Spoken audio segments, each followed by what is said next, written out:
In recent years, Chinese officials have been actively engaged in building and enhancing their public image, particularly during times of crisis. They employ a range of tactics to generate goodwill among the population, including appearing at disaster sites, consoling victims, and making promises of swift action and aid. These actions are carefully documented and widely disseminated through state-controlled media channels. The goal is not only to portray the government as responsive and compassionate, but also to consolidate the authority of the Communist Party and its leaders. It can be obviously revealed in manipulating disaster scenes and the exploitation of public sentiment for political gain. One concerning practice has been the falsification of disaster scenes, where Chinese authorities stage elaborate scenarios to create a false impression of successful rescue efforts. These scenes are often carefully choreographed for maximum visual impact, with rescue workers portrayed as heroes in the eyes of the public. The intent is clear: to present an image of efficient, caring governance to the Chinese people and the international community. However, these practices have raised concerns about the authenticity of China's public image and the lengths to which officials are willing to go to manipulate public perception. The staged disaster scenes and carefully curated public appearances have left many questioning the sincerity of the government's actions. 北京红十字会发布了一条动态，内容是闻讯而动。北京市红十字会系统积极参与防汛救援工作，但有细心的网友却发现，参与防汛救援的人员穿的小白鞋引起了格外的注意。原因是啥？老赵到现在也没有搞明白。虽然是防汛救援，穿个小白鞋又怎么了？ And this is a staged video about the government supporting the elderly. Some netizens were even angry and left comments. After taking photos, the old man looked confused. Meanwhile, the officials still had to bring things back to the car to the next location. You don't have to spend your own money, and you still receive praise from your leaders and society. This statement is really appropriate. After taking the photos, did you take everything away? The horrifying earthquake in Turkey recently sent shockwaves of sadness and concern throughout the world. In response to the devastating event, numerous nations extended their help and support. Among the international rescue teams that rushed to the scene, China notably stood out as it dispatched its own rescue team to Turkey, alongside teams from specialized economic zones such as Hong Kong. After the earthquake incident, Turkey urgently called for assistance from its international allies. China, a nation renowned for its resources and rescue capabilities, recognized an opportunity to not only showcase its abilities, but also enhance its image. However, what's worth noting is that, before setting off on their mission, the Hong Kong rescue team had to wait for the Chinese team for a staggering 10 hours. The reason behind this delay was not due to unpreparedness, but rather a deliberate decision. The Hong Kong rescue team wanted to ensure they had an opportunity to conduct a flag-raising ceremony and capture photographs, which they intended to later share with the media as a demonstration of their presence at the scene. This incident underscores the paramount importance that the Chinese government places on media coverage and its image. They do not view these situations merely as opportunities to provide assistance during challenging times, but also as strategic openings to capitalize on the media's attention and elevate the national image. Imagine if they were sent home without helping anyone because they played the wrong anthem. But the frustration doesn't stop there. The Chinese rescue team seems to have shifted their focus away from the rescue effort entirely, prioritizing their 5-star flag instead. They went to great lengths to proudly display their national flag amidst the ruins of the earthquake-stricken area. It appears that their sole concern was, let's put up flags in Turkey, which was more important than rescuing. Even miracles happen under the 5-star red flag. Even in the end, they also claimed credit for the efforts of others. So how are these videos, staged by Chinese leaders themselves, going to be disseminated? China, as expected, has stolen ideas from communication and the internet, creating its own versions of social media. Facebook becomes Weibo, YouTube becomes UQ, and Messenger becomes WeChat. They've built a wall that prevents citizens from accessing original social networks, only allowing them to use government-created ones. It's all for the purpose of easy control over the population, showing people what the government wants them to see and directing public opinion. This wall is known as the China Great Firewall. China's Great Firewall is a crucial component of the Chinese government's strategy to control information and shape the perspectives of its citizens.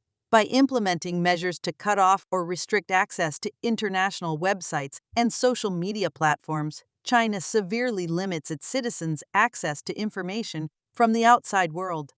王毅国务委员兼外长在两会记者会上宣布推出春苗行动以来，外交部和各驻外使领馆已经协助超过170万名海外中国公民。现在的这个网络的这个言论的自由这方面，会加强呢，还是会削弱呀？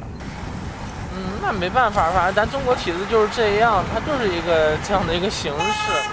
你发表太多的东西，我觉得也没啥用，反而像咱们国家管控微博呀、微信呀，包括一些东西都特别，就是在咱们共产党下，然后你又生存，你就必须要这样干什么的，没办法。但是我们生活在这个国家，肯定是还是以民族来说吧，然后还是爱党什么之类的。咱们这种不是说像自由言论国家，而且像我们这我一个平民社会，其实也说是一个个人片面之争，就是一个个人的话说的话也是没什么用。应该更多的应该问那些就是属于上层的人。这个国家的那个您问我，我不能随便答，不好意思。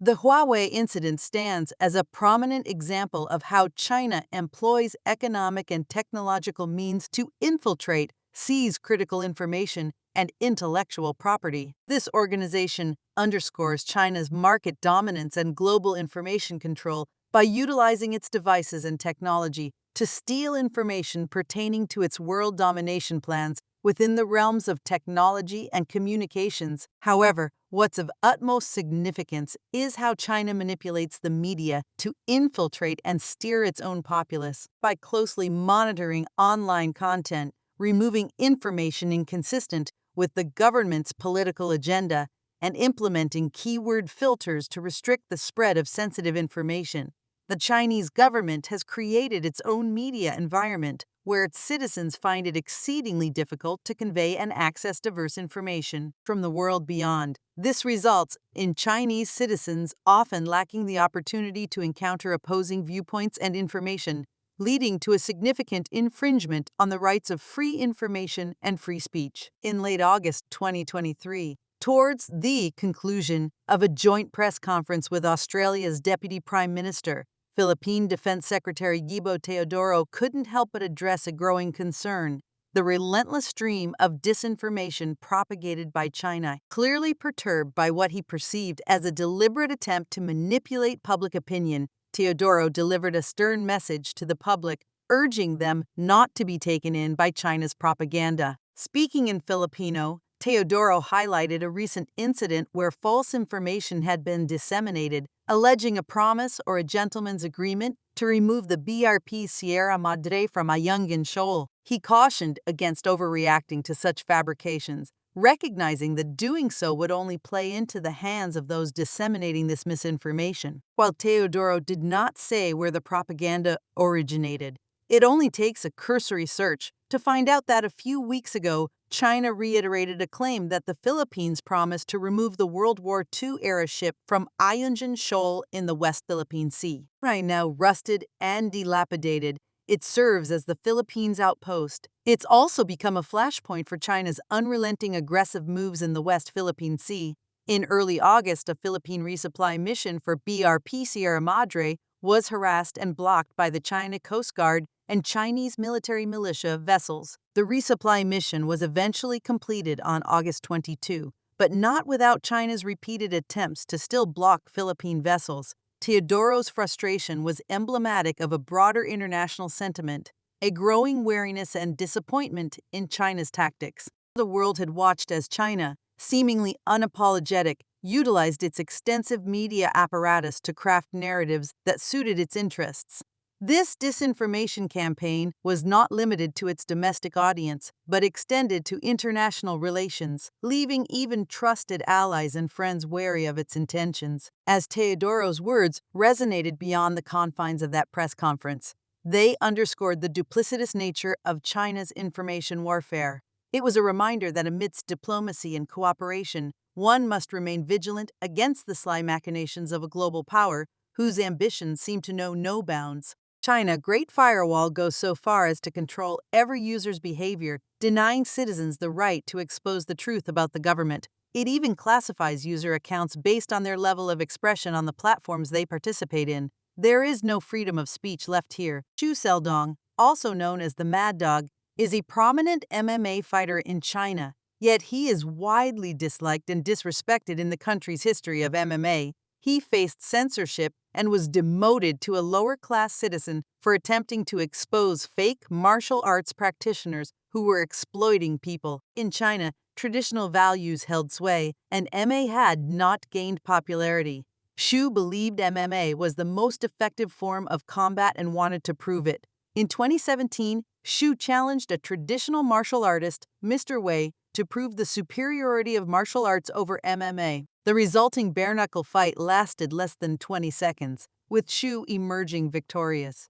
The viral video angered Chinese officials, leading to death threats against Xu and a reward of over $1 million offered by Xi'an to anyone who could defeat him.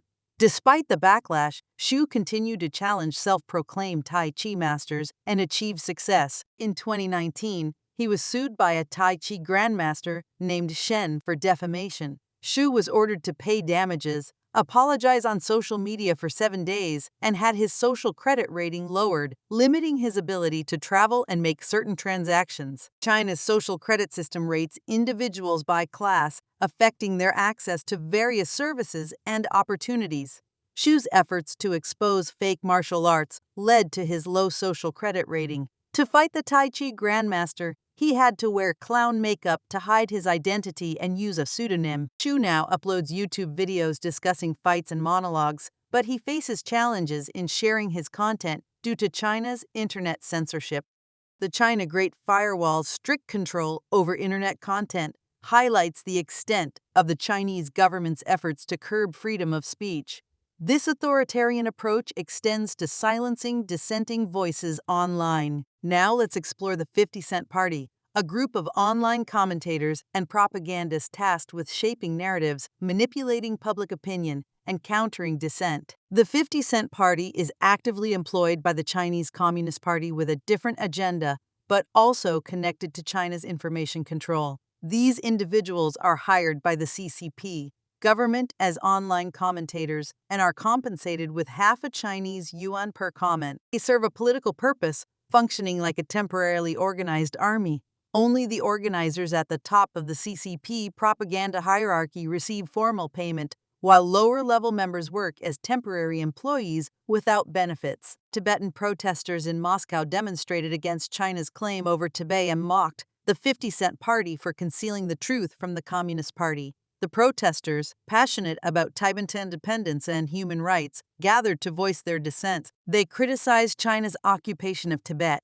asserting that Tibet is not a part of China.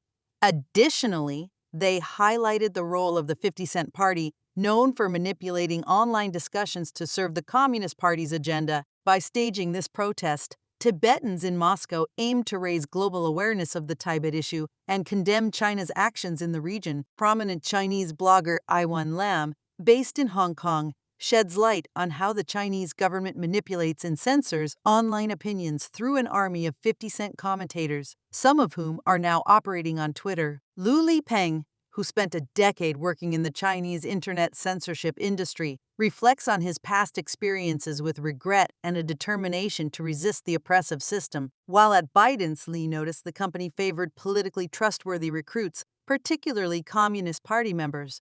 He collected shift documents secretly to record censorship directives from the Communist Party's Ministry of Truth. Resisting pressure to self-censor, Liu described his daily routine of evaluating online content, navigating intricate networks of sensitive keywords used for censorship. Despite his efforts, he realized the far-reaching control of the system, as orders from the State Council Information Office weighed heavily on him. In response, Li began challenging the oppressive apparatus even at personal risk. With the onset of the COVID-19 pandemic, he sensed the urgency to leave China eventually relocating to the United States with his family. Reflecting on his past, Liu expressed deep regret for his involvement in censorship and condemned it as an evil mechanism that stifles freedom of speech.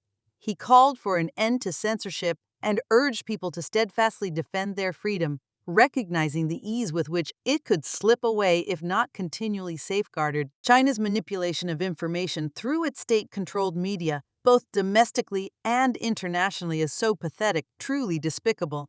China employs propaganda to brainwash its citizens, influencing their perception and suppressing dissent. This manipulation extends to global audiences, leaving many speechless and cautioning against believing Chinese narratives. The spread of misinformation has eroded trust in China's intentions, impacting international diplomacy and discourse. China's propaganda efforts raise concerns about global media and information flow. Skepticism toward Chinese-originated information is growing, emphasizing the need for critical thinking and fact-checking. This underscores the importance of a free press, government transparency, and unbiased reporting in shaping public perception and international relations. Ultimately, China's propaganda machine serves as a reminder of the value of truth and open dialogue in today's interconnected world.